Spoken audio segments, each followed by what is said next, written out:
What is up, everybody, and welcome into today's video. For those of you that are new to my channel, my name is Harry. I am a drummer and I am currently on a 5.5-month contract aboard the Carnival Breeze, playing drums for the rock band.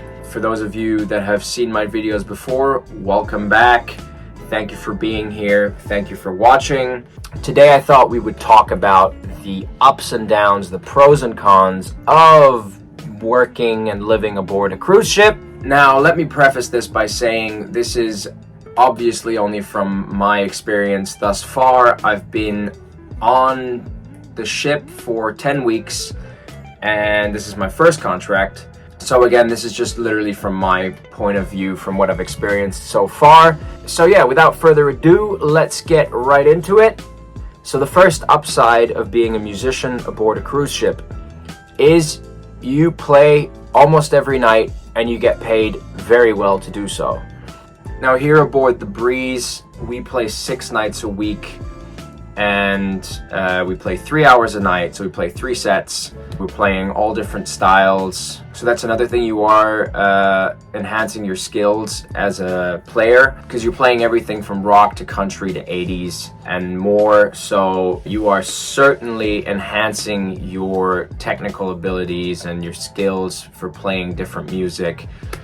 Then, of course, another upside is you save really good money because you eat for free.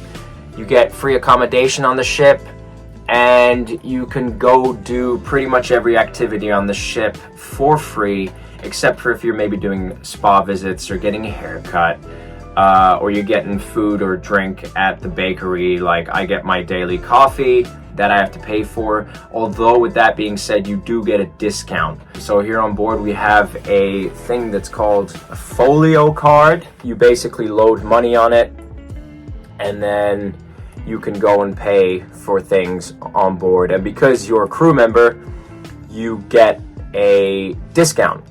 So that actually works out quite nicely because you do end up not spending that much altogether, unless of course you're going out every 5 minutes and getting coffee and buying, 5 pieces of cake a day. Then of course you're not going to save that much money. But anyway, then another upside is because you only work a couple of hours in the evening, you get a lot of free time. And with that free time on port days, you can go out in ports and explore, and you can do excursions and go and basically do whatever you want. I suppose it's easy to waste away the time, but then that's obviously up to you and how you want to use your time. Then another upside is, I mentioned ports. You travel to sunny, exotic places that you maybe usually wouldn't have gone to at any other time, because when have you ever found yourself in Cozumel and then 2 days later in Costa Maya and then in Yucatan, Progreso? But then that's also just our itinerary. Our itinerary, we only have a couple of ports. So we go from Galveston, which is our home port, to Cozumel, Costa Maya, and Progreso. Depending on what ship you're on, what country you're in, you could be doing anywhere between 4 ports, and I know there's cruise ships that do multiple weeks itinerary, so you could literally be going to 10 different places. So that is nice. That is pretty sweet, not gonna lie. Also, another upside is you get to meet and connect with people from all over the world. So there are thousands of crew on board, as well as new guests every week. So you're literally meeting people from all over the world. And you make little mini friendships and little mini relationships with these people. You exchange details and then you stay in touch with them. And also the constant stream of new guests every week means that there is still some novelty, because obviously you're on the same ship, but there's new guests every week. So new characters, new faces, new people to talk to. And that kind of does keep an element of novelty to being on the ship. The downsides, number one, you're away from friends and family for quite a long time. So in my case, my contract in total is 6.5 months, which means, of course, I don't just get to go and hang out with my family or my close friends back home. Of course, we have FaceTime and all that stuff nowadays. Thank goodness technology is where it's at, so we can just easily stay in touch with friends and family and literally talk to them while they're on the other side of the world. But still, it's obviously not quite the same as seeing them and actually spending time in person.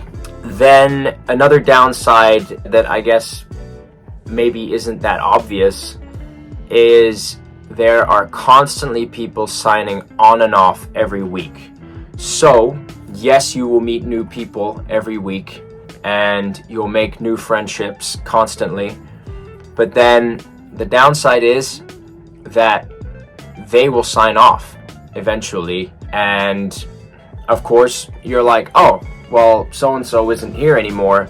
But then I guess that's also a mindset thing. I feel like I have fared pretty well so far with not getting too emotionally caught up or too emotionally attached to people. Yes, making friendships and staying in touch, and I really hope that I see certain people again in the future. But I think knowing that going in makes it a lot easier mentally to deal with the fact that people are going to leave. You are going to make friends and they are going to leave. And you have no idea when you will see them again because they live on the other side of the world. And then another downside is, God forbid, if you don't get on with somebody on the ship, you will still inevitably bump into each other pretty much every day because the ship is only so big and there's only so many people on the ship, especially if you work with them. But even if you don't, you're still inevitably going to bump into each other. Or also, if you have a bad roommate, if you're unlucky and you don't get on with your roommate, it's a pretty small space to be sharing with somebody that you don't like or don't get on with. So as you can see, I'm in my cabin right now. Luckily, my roommate, who's the bassist in our band, Peter, he's the nicest guy. He's super easy to get on with. He's never loud. He doesn't complain about anything. He's really tolerant and relaxed. I'm a very hyperactive person, so I feel like if anybody would complain about anyone, it would be Peter about me. But then I feel like I'm also very considerate, and also if I come back to the cabin in the evening and say Peter's asleep, I do try to be sort of as quiet as possible and just keep stuff tidy, although I'm not the tidiest person these days. But but Peter is very relaxed. He's a really nice guy. Get on with him really well, and I guess that's also why we as a rhythm section, we fit together very well. We've gotten a lot of compliments on our playing as a rhythm section, which is really nice, which is really reaffirming. That's great. The thing is, though, with the bad roommate, if it gets really bad, you can request to move cabin, apparently, but then you do need a legitimate reason, as it were. So it can't just be, oh yeah, we don't see eye to eye, or so I think it needs to be a pretty serious reason. So yeah, that's also something. You could get unlucky and get a bad roommate, and I think that could probably make or break your contract. And just another thing to be mindful of and prepare yourself mentally for if you are coming to work on a cruise ship as a musician or in any position. You are on the ship for a long time, anywhere between, I believe, 4 months to, I think some people even come to ships for like 10 months or something like that. So just to prepare yourself, there is inevitably going to be a dip in enthusiasm at some point. At least I feel like for most people, it sounds like most people have that, whether you want to call it ship depression or whatever. I've heard it said that people call it ship depression. But even just a dip in enthusiasm, it's normal. I think it happens just because you're on the same ship every single day. For us, we're in the same ports, and as lovely as the ports are, and there's plenty of stuff to do in the ports, it still kind of gets old fairly quickly. There will be days where you're not exactly buzzing with optimism about things. Personally, I find myself having days where on port days, I'm so stoked to get off the ship because I'm like, oh, get me far away from the ship. I'm on the ship every single day. I'm getting stir crazy. So on port days, I do feel like, get me off this ship. But with all that being said, I do actually really enjoy ship life. It is a lot of fun. It is a great adventure, and I do fully realize how blessed and privileged I actually am to be doing this. I mean, I worked hard towards doing cruise ships, and now I'm here.